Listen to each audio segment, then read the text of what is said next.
शादी करे तो मेरी धनवाली मैं तेरा धनवाला।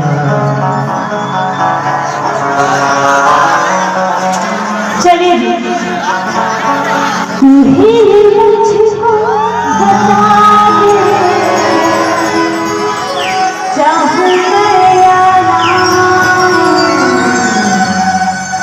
देखिए नहीं बिल्कुल मना नहीं करेंगे।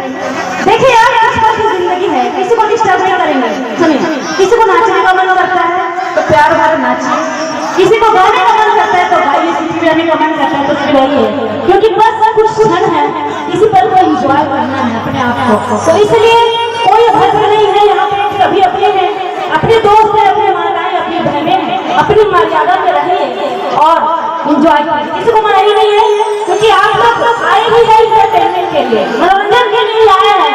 आप लोग खुशियाँ चाहते हैं और न मिले तो क्या मतलब। ये तो हमारे लिए अच्छी बात है ना कि हमारे गाने में इतना दम है कि आपके पैर छिड़क रहे हैं, है ना।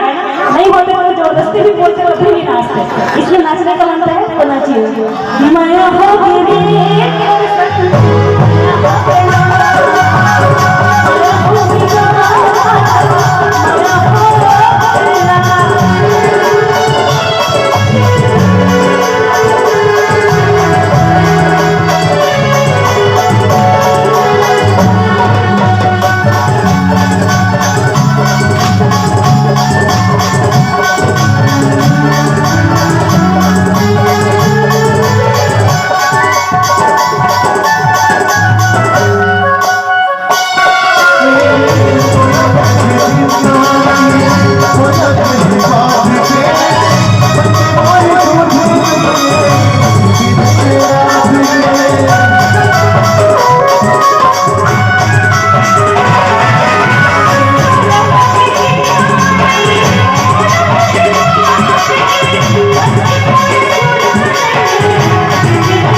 बबल ज्यादा हो गए।